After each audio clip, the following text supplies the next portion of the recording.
Okay, so photosynthesis. I think you know, I hope you know that photosynthesis is a method by which certain organisms capture solar energy and convert it into chemical energy. Okay, and we're going to talk about how in a fairly superficial way. Um, and so I already showed you this slide because I was talking about the relationship between photosynthesis and cellular respiration. Okay, so what do I want to do first? Let's do this first, and then we'll come back to that. A little bit out of order. Who photosynthesizes? That's a good first question. So obviously plants, right? No matter what kind of plant you're talking about, all plants, unless they are parasitic plants, photosynthesize. Okay, so other than, like I said, other than parasitic plants that feed off of other plants, usually, um, all land plants photosynthesize. So do algae, right? So the green algae are the ones that are closest related to plants. You've already seen an example of a brown alga called kelp. That was one of our organisms of the day. And there's red algae as well, and golden algae. There's all kinds of algae, actually. And algae are marine organisms. They are not technically plants, even though they are photosynthetic. They have enough um, anatomical and other differences when compared to plants that they're not considered plants. Okay. One of the biggest differences being that they live in water, and so they lack all of the traits that plants evolved in order to be able to live on land. Okay. So algae, for the most part, are photosynthetic, as are certain bacteria. So even some bacteria are photosynthetic. Nowadays, we mostly call those cyanobacteria, which literally means blue bacteria. Cyan is blue. We used to call them blue-green algae, which was actually really confusing because they're not algae, they're bacteria. These grow like crazy in the water bottle for my chickens. For whatever reason, I get blue-green algae in there, not algae, actually cyanobacteria, like crazy, which is kind of weird. But there it is. All right. So those are organisms that are able to photosynthesize. And we also often refer to them as producers because they produce chemical energy using the sun. Okay. So before we sort of get into the parts of photosynthesis, us to have kind of like a thought experiment. Okay.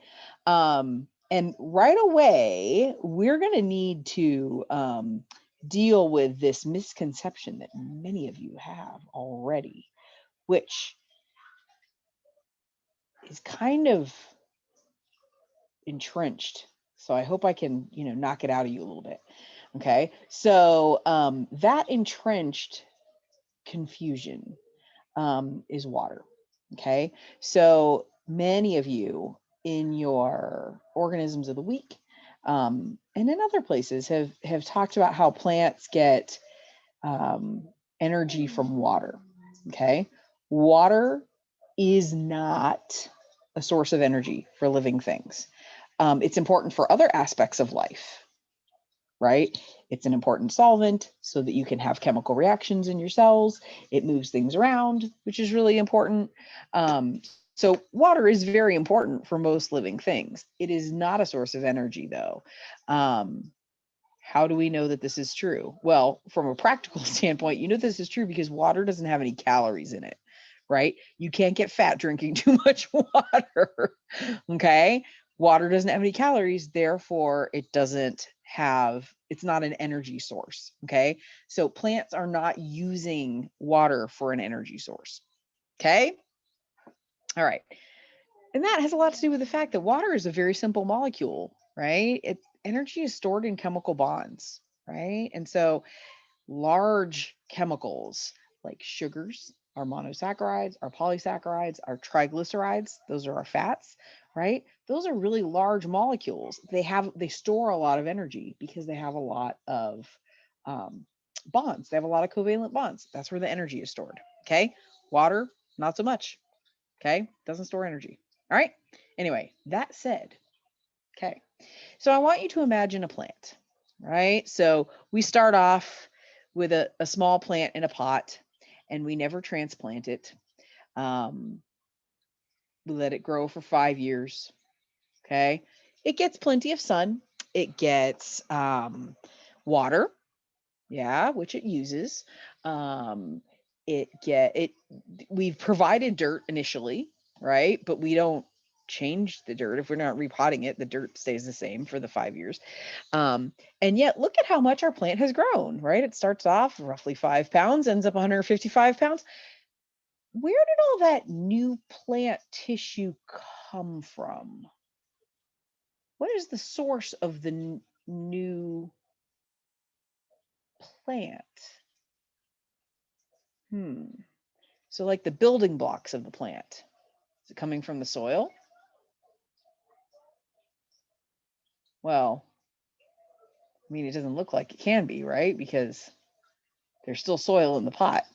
And it's not like with your potted plants, you have to keep adding soil. Sometimes you do if you knock it out or, whatever. But right, we're making the assumption that we're not adding any more potting soil. So the new plant tissue didn't grow from the soil. It didn't use up the soil. Okay.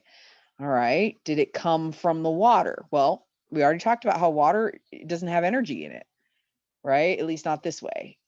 So that's not it, right? You water the plant, the water gets absorbed into the plant, it evaporates from the plant. It's not a significant contributor to the overall, mass of the plant tissues.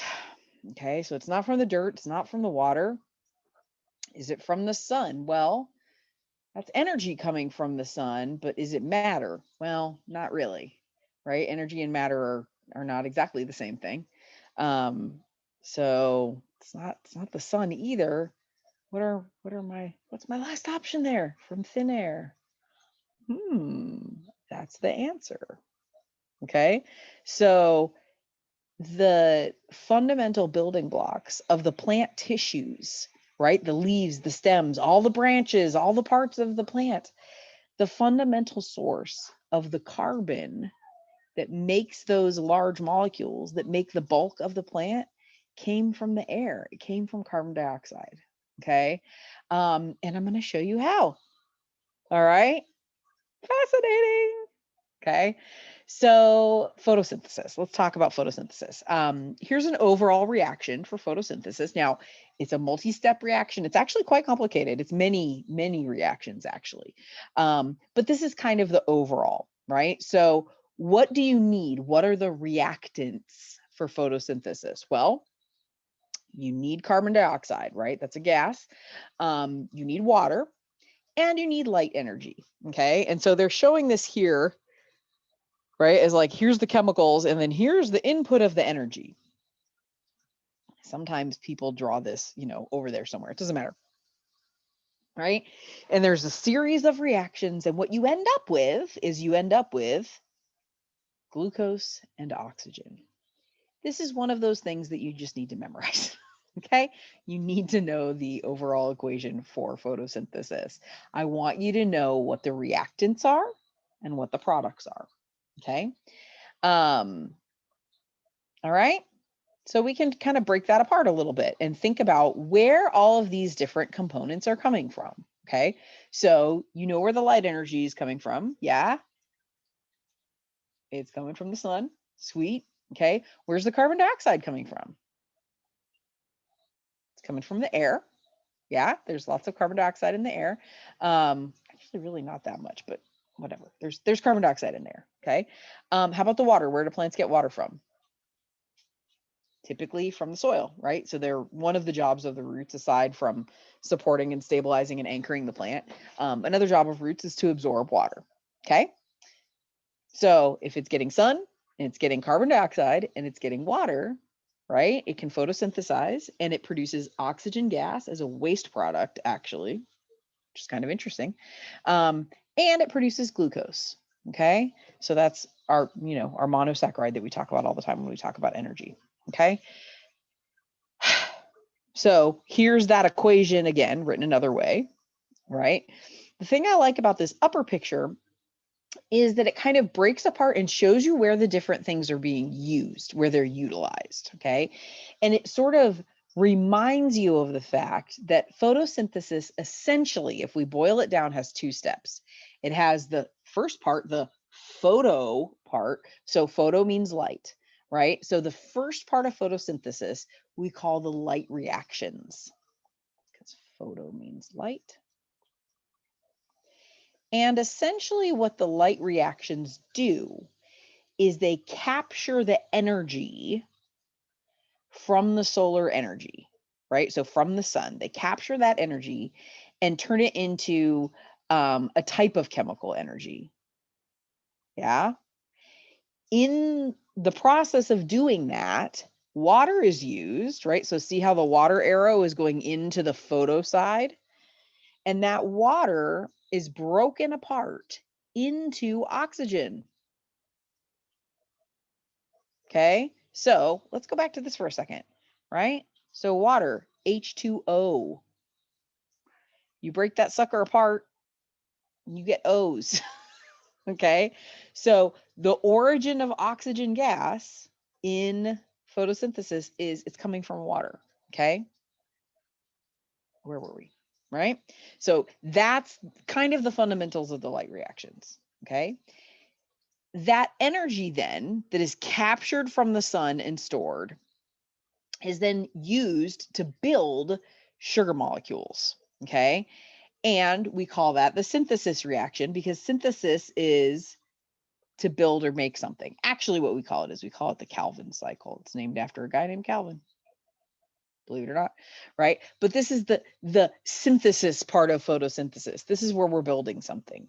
This is the part where we're using carbon dioxide. Okay, so the carbon dioxide in the atmosphere contains the carbon that acts as the building blocks, right? That carbon is the building blocks that is used to make the sugar. Okay, so overall equation. But we need to know that the water and the sun are used in the light reactions and they make oxygen and store energy.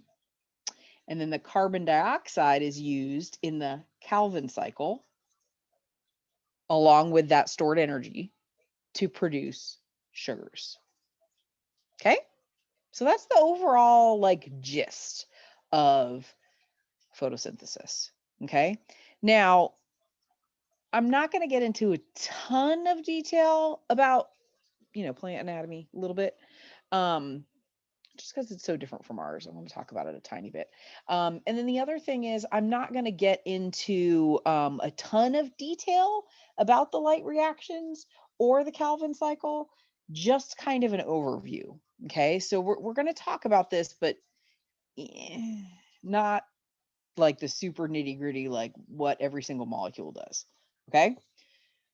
All right, so here's a little baby seedling, right? And here's just a picture to remind us where the water comes from, right? So what for most plants, the water that it needs for which part, by the way, is water used in the light reactions or is water used in the Calvin cycle? Rewind about 30 seconds, rewind a minute. Okay.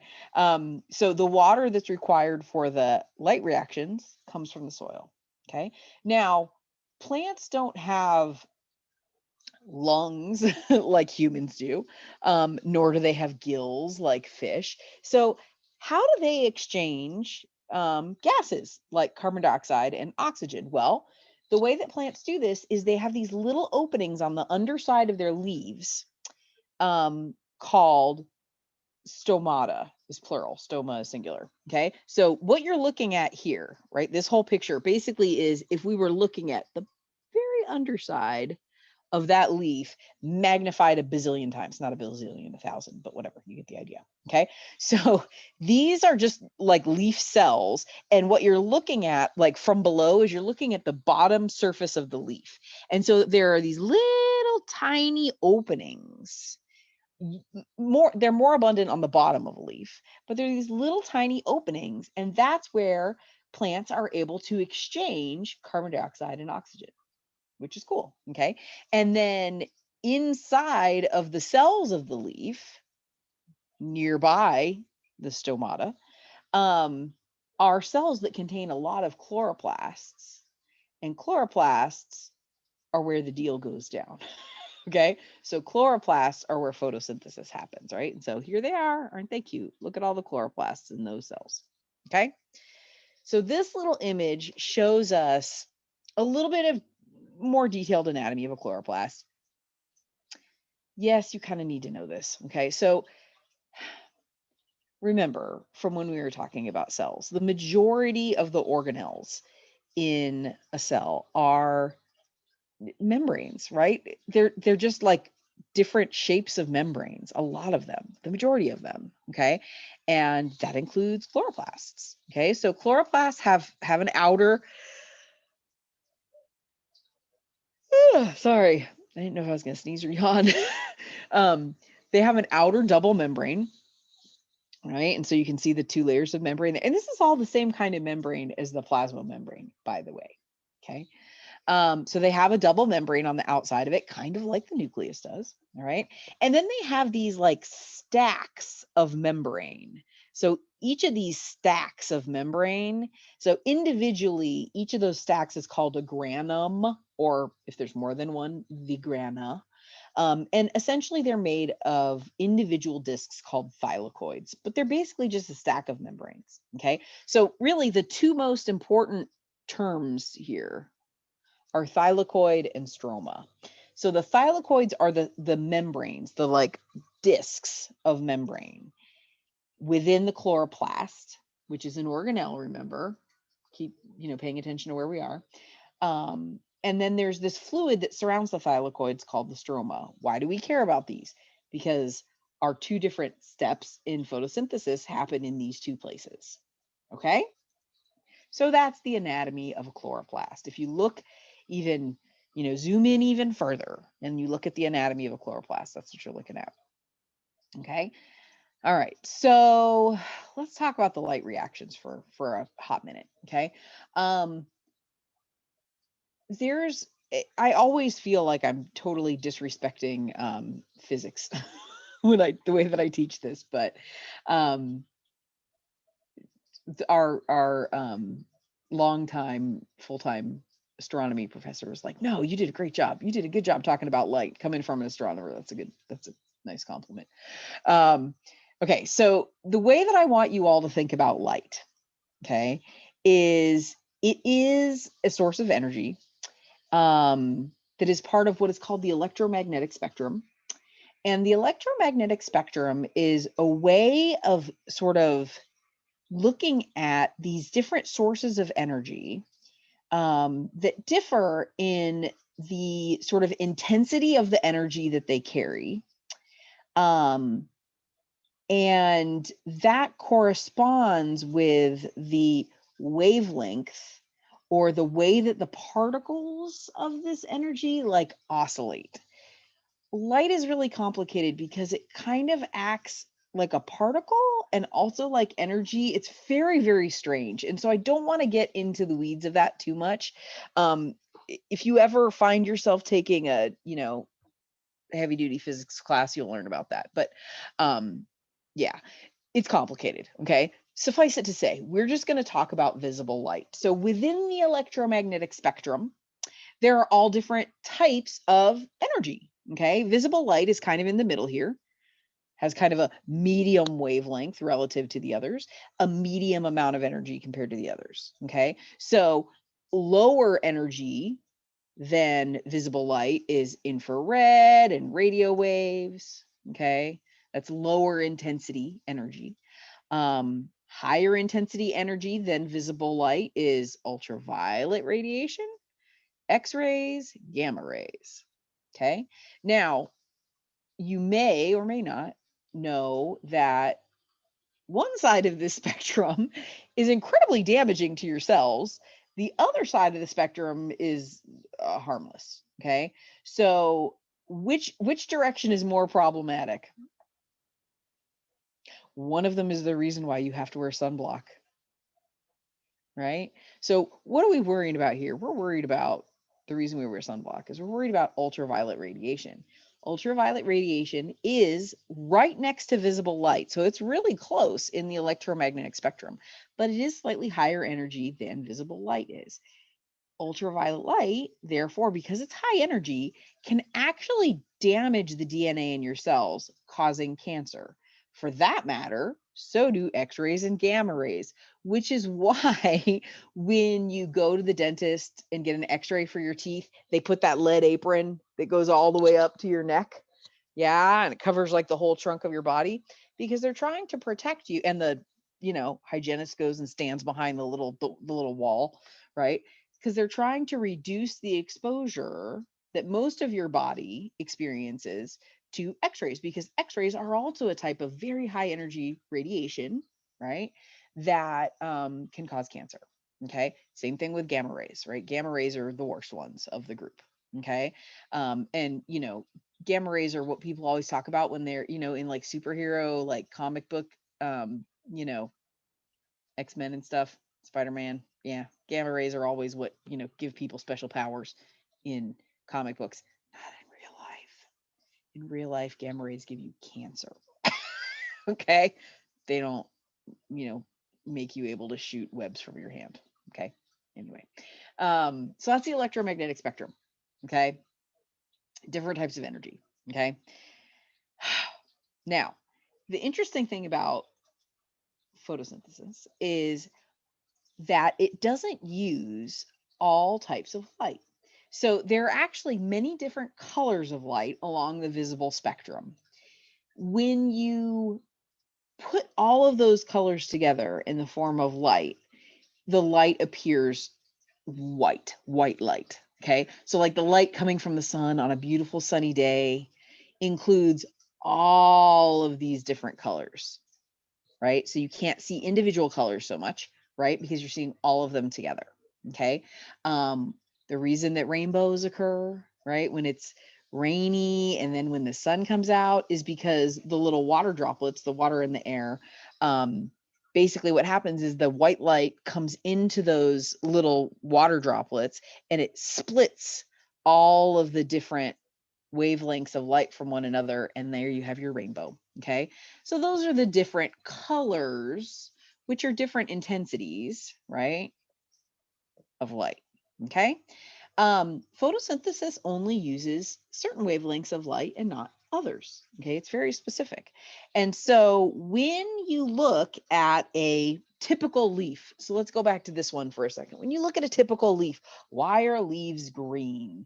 Well, the reason that most leaves, and yet we'll get to fall leaves in a second, hold your horses. Okay.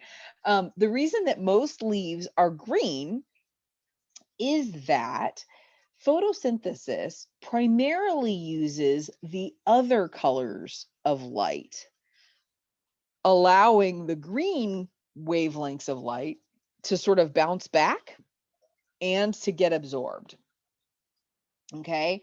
And so the reason that a leaf appears green is because the reds and blues and purples into the orange, whatever, those are the colors that are being absorbed. Those are the colors that are being used in the light reactions. And then the greens and yellows are just kind of bouncing off. Yeah. So that's why leaves are green. And so now you're thinking, but what about in the fall? Not that we get really good fall foliage here in SoCal, but in places that do, when all the trees turn yellow and orange and red and it's beautiful. What's happening there is actually really interesting because what you're seeing happening in the fall, every fall in places where the trees drop their leaves, is there is a pigment that is responsible for making that green color. It's called chlorophyll. And chlorophyll, as it turns out, it takes a lot of energy to make chlorophyll, actually. And so trees that are getting ready to go dormant for the winter will actually like suck the chlorophyll out of their leaves back into the trunk of the tree before the leaves fall off in the fall. That's why it's called fall. In the autumn, right? When the trees start to lose their leaves, right? So the trees basically suck up all their chlorophyll so that they don't lose their chlorophyll when their leaves drop. And when this chlorophyll gets sucked out, what remains in the leaf are the other pigments that are in the leaf. They're what's left behind. Okay, so this shows a little diagram. It's a little bit tricky to understand, but here at the bottom we have our different colors of visible light. And here we have 3 different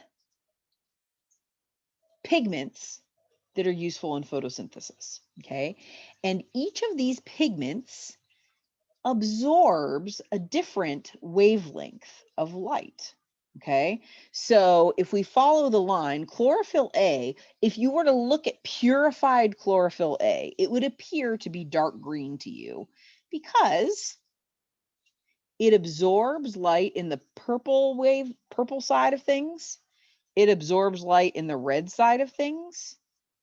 And so the colors that it doesn't absorb are green and blue, like, some of the blue, the greenish blue. Okay. Chlorophyll B is kind of similar. It doesn't get as much of the purple, right? So it's a little bit more kind of like a lighter green. It also doesn't absorb as much of the red. It absorbs orange, right? It absorbs orange. This is getting messy. Okay. So chlorophyll B absorbs orange and yellow instead of red. So it also appears green because mostly what's being reflected, is there. Carotenoids are a pigment that to our eye appears orange. The reason it appears the reason that it appears orange is it absorbs these colors and these colors are reflected. So carotenoids appear reddish or orangish. There's another pigment that's called xanthophyll. You don't need to know that other than just, isn't that a fun name? Xanthophyll.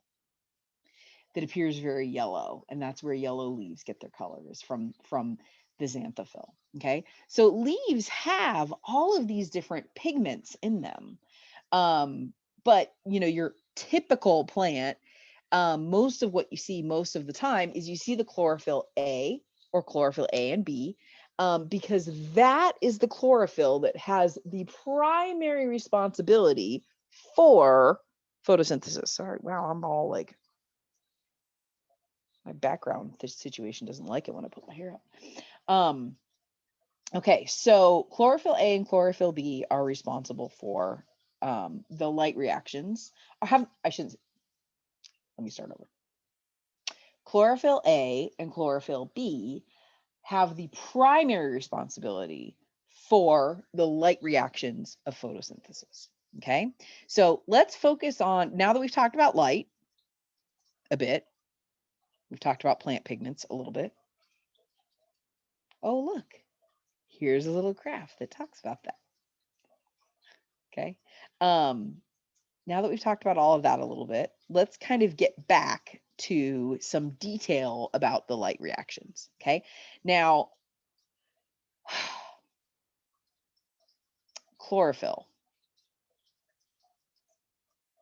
Don't get chlorophyll mixed up with a chloroplast. Okay. So chloroplasts contain chlorophyll. It's found on those thylakoids, right? The reason that the thylakoids all look green is because they have a lot of chlorophyll on them. Okay. So chlorophyll is the green stuff that makes a chloroplast green. Okay. But a chloroplast is an organelle. Chlorophyll is a pigment that is inside of the chloroplast on the thylakoids. Okay. Chlorophyll is a really interesting molecule without getting into it too much into the details, because it's just more technical than you need. But chlorophyll is really cool because one of the things that it does is when it absorbs a little packet of light energy that we call a photon, some of the electrons in that chlorophyll molecule get excited.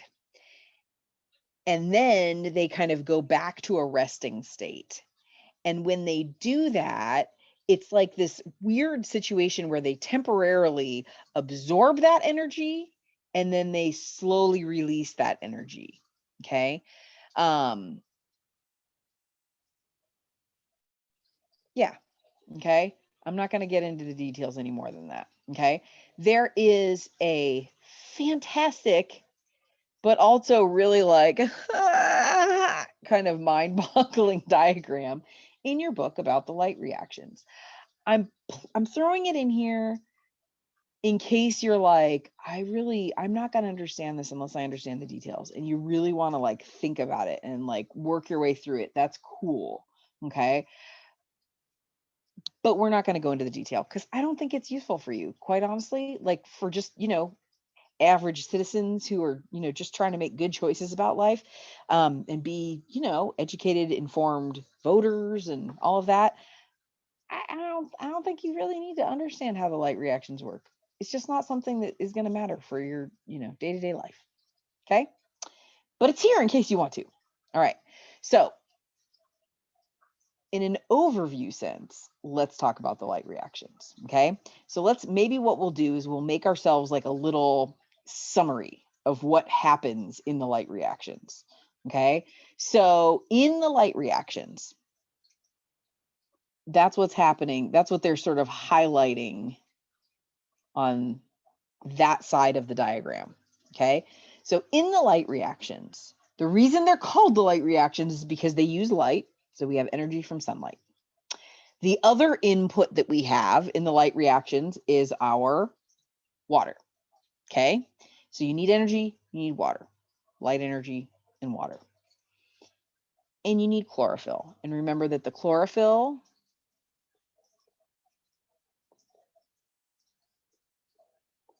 is located on the thylakoids. Okay.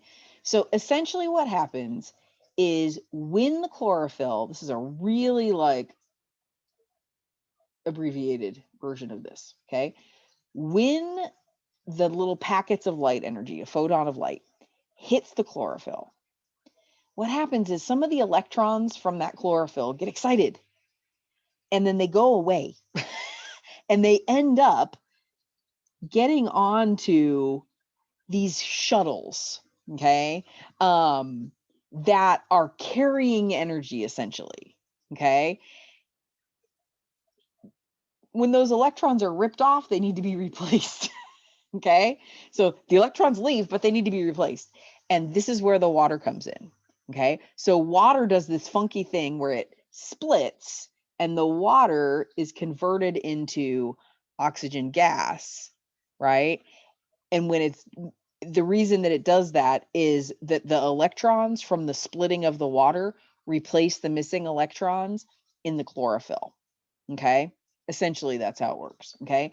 The way I want you to think about electrons whenever we're talking about any of this energy conversion thing is think about electrons. Imagine that they are essentially just like little balls of energy. That's not entirely accurate, but I want you to think about them that way, okay? Essentially what electricity is, right? The electricity that you're using right now to watch this, the electricity that is going through your, charging cable for your laptop or your cell phone or whatever you're watching this on. Essentially what electricity is just a flow of electrons. Okay. So some of those electrons from the chlorophyll join up on these molecules that are essentially our little shuttles that are going to carry the energy from those electrons over to the next step in photosynthesis. Okay. So the light reactions, in summary, the input of the light reactions is you need light, sunlight, and you need water. This is happening on the thylakoids in the chloroplast because they have chlorophyll in them. When the light energy hits the chlorophyll, those electrons kind of zip off, end up in these little shuttles. We'll talk about the names of them in just a second. Okay. And as a result, the water splits to form oxygen gas to replace those missing electrons. That's essentially it. Okay. If you can memorize that, you're good. Okay. Let's talk about the shuttles for a second. So your book specifies an energy shuttle versus an electron shuttle. But as far as I'm concerned, remember, I kind of want you to think about, I want you to think about electrons kind of as being like little balls of energy. Okay. So just work with me. All right. Okay. So ATP is the name of one of these molecules. You've heard of that before. The other one you have not heard about before. Okay. It's called NADPH. You don't need to know what that stands for. We don't care. Okay. But what NADPH does is it carries electrons, it picks up electrons from the thylakoid, and it takes those electrons to the Calvin cycle. Okay. The ATP that is produced by storing energy from the light reactions is being carried over to the Calvin cycle. Okay. So what's happening in the Calvin cycle? Well, the Calvin cycle, first of all, remember this is the synthesis part, right? It happens in the stroma. So the stroma is the liquid that the thylakoids are sitting in. So this is making it look, the way this image is produced is it's making it look like it, things are happening from left to right, like there's a left side and a right side of a chloroplast, right? They're doing that so that you can follow the image, okay? But this is all happening all around the chloroplast. So anywhere where there's thylakoids, you're having the light reactions. So here and here and here, anywhere where you're having any of those thylakoids in the background, that's all of the thylakoids, all of them. Light reactions are happening in there. And then the Calvin cycle, whoa, I'm not careful. The Calvin cycle is happening it's like this kind of jelly-like substance that surrounds the thylakoids called the stroma. And that's where the Calvin cycle is occurring. Okay. So in a nutshell, what's happening in the Calvin cycle? So in the Calvin cycle, there's 3 inputs. One of them is carbon dioxide. Carbon dioxide in the air is the source of carbon. Notice that there's no carbon is not mentioned over here on this side at all. There's no mention of carbon. We haven't used any carbon yet. We haven't done anything with carbon. Okay, we've taken water and we've turned it into oxygen. We've loaded up some electrons into some other chemicals, right? We've used light, but we haven't done anything with carbon yet. So carbon dioxide makes its entry in the Calvin cycle. And what happens is in this goo that we call the stroma, these energy shuttles, so our ATP and our NADPH, come over to the carbon dioxide, and together there are some things that happen. We are not going to get into what those things are, but there are a bunch of chemical reactions, and what those chemical reactions do is essentially they link those carbon atoms in the carbon dioxide molecules together to ultimately produce glucose. Okay, so they're just being vague and saying sugar, but whatever, glucose. Okay, so you don't need to know the details of how that happens. Okay, all you need to know is that essentially what we're doing is we're taking carbon dioxide, a molecule that has 1 carbon and 2 oxygens, and then the energy and electrons from the ATP and the NADPH that were made back here, right, in the light reactions, the energy and electrons from those are used to link 6 of those carbons together to make glucose. Okay, so we're building something, right? Synthesis, building. Okay, now remember, you already learned this about ATP, right? So remember that when we utilize the energy from ATP, we take off one of those phosphates and then it becomes ADP. So then the ADP can be recycled, reused, right? And it can be loaded back up with energy again in the light reactions. Okay. Same thing happens for NADPH, right? It can be, it loses a hydrogen and becomes NADP plus. Don't worry about that too much. Okay. Yeah. And it can be recycled as well. That's cool. Okay. So that's really the extent of what you need to know about the Calvin cycle. Okay. So this is more complicated than what you need. So like I said, look at it if you want to, but